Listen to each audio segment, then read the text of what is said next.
عصر کے بعد اسٹڈی کرنا پڑھائی کا اعلیٰ وقت کیا ہے؟ کیا عصر کے بعد دنیاوی اسٹڈی کر سکتے ہیں؟ شریعت کے اعتبار سے کس وقت پڑھائی کرنا صحیح ہے اور کس وقت نہیں؟ ایثار صاحب انڈیا سے، دیکھیں عصر کے بعد بھی آپ اسٹڈی کر سکتے ہیں، دنیاوی بھی دینی بھی۔ تو ہونا یہ چاہیے کہ آپ فجر اور عصر کے بعد ذکر کا معمول بنائیں، کیونکہ یہ سنت ہے، آپ صلی اللہ علیہ وسلم کی بہت زیادہ ترغیب ہے۔ آپ صلی اللہ علیہ وسلم نے فرمایا جس نے چوتھا کلمہ لا الہ الا اللہ وحدہ لا شریک لہ لہ الملک ولہ الحمد وہو علی کل شیء قدیر 100 دفعہ صبح 100 دفعہ شام، چوتھے کا لفظ حدیث میں نہیں ہے، کلمہ ہے حدیث میں، کہ یہ 100 دفعہ صبح 100 دفعہ شام پڑھا اس نے، تو آپ صلی اللہ علیہ وسلم نے فرمایا کہ اس سے زیادہ کوئی نیکیاں کر ہی نہیں سکتا سوائے وہ شخص جو اس سے بھی زیادہ دفعہ پڑھے، اور بنی اسماعیل کے غلام آزاد کرنے کا ثواب ملتا ہے۔ اسی طرح تیسرا کلمہ ہے سبحان اللہ والحمد للہ ولا الہ الا اللہ واللہ اکبر۔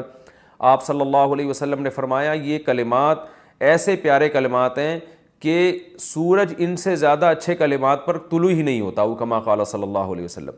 تو صبح اور شام نا، فجر کے بعد اور عصر کے بعد ذکر کا یا درود شریف کا معمول بنانا چاہیے، استغفار کا، لیکن اسٹڈی کرنا بھی جائز ہے، تھوڑی دیر ذکر میں لگتے ہیں، تسبیح میں لگتا ہے، اس کے بعد آپ اپنی پڑھائی کریں۔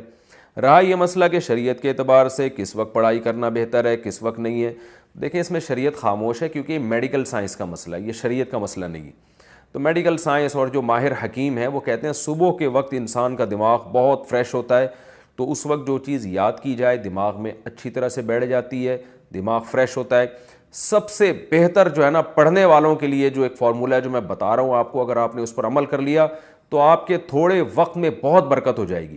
وہ یہ کہ آپ رات کو عشاء کے فوراً بعد سو جائیں، تقریباً 9 بجے آپ سو جائیں۔ ہے مشکل، میرے لیے بھی بہت مشکل ہے، لیکن عمل کریں۔ 9 بجے جب آپ سو گئے تو 10 11 12 1 2 5 گھنٹے بہت ہیں۔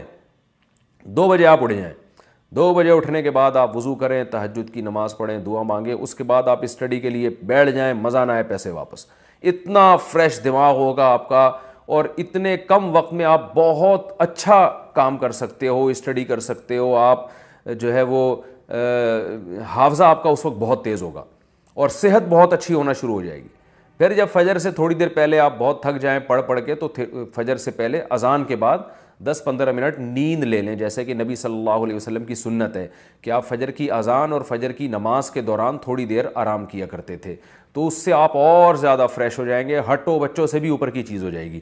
تو یہ پڑھنے والوں کے لیے بہت بہترین ہے۔ اس کے بعد آپ ناشتہ کریں، جو بھی ایکسرسائز کرنی ہے، ناشتہ کرنا ہے، یا اپنے معمولات پورے کریں، تلاوت کر لیں، ذکر کر لیں، اور جو ہے جو بھی آپ کے معمولات ہیں۔ اس کے بعد آپ نے کیا کرنا ہے کہ دوپہر کو کھانے کے بعد آدھا یا 1 گھنٹہ آپ نے پھر سو جانا ہے، اس کے بعد پھر آپ رات تک فریش رہیں گے۔ تو پڑھنے والے آدمی کو فریش دماغ چاہیے۔ آج کل جو پبلک کی روٹین چل رہی ہے اس میں دماغ فریش نہیں رہتا، محنت زیادہ کرنی پڑتی ہے، دماغ کو تھکانا پڑتا ہے، اس کا آؤٹ پٹ بہت کم ہوتا ہے، اور اس دماغ کی تھکاوٹ سے صحت برباد ہوتی ہے، دماغ خراب ہو جاتا ہے۔ آپ پڑھے لکھے لوگوں کو دیکھیں جو میری اس وقت مسائل سن رہے ہیں، ان کے علاوہ کی بات کر رہا ہوں، اکثر پڑھے لکھے لوگ میں نے بیچارے تھوڑے سے اب نارملی دیکھے ہیں، یعنی جو پھر بتا دوں جو میری اسپیچ سن رہے ہیں ان کے علاوہ کی بات کر رہا ہوں۔ وجہ کیا ہے؟ وہ دماغ کا اتنا غیر ضروری استعمال، اور تھکے ہوئے دماغ کے ساتھ پڑھتے رہتے ہیں، کھانا کھایا ہوا ہے پھر کتاب لے کے بیٹھے ہوئے ہیں، تو وہ پیٹ بھی خراب، دماغ بھی خراب۔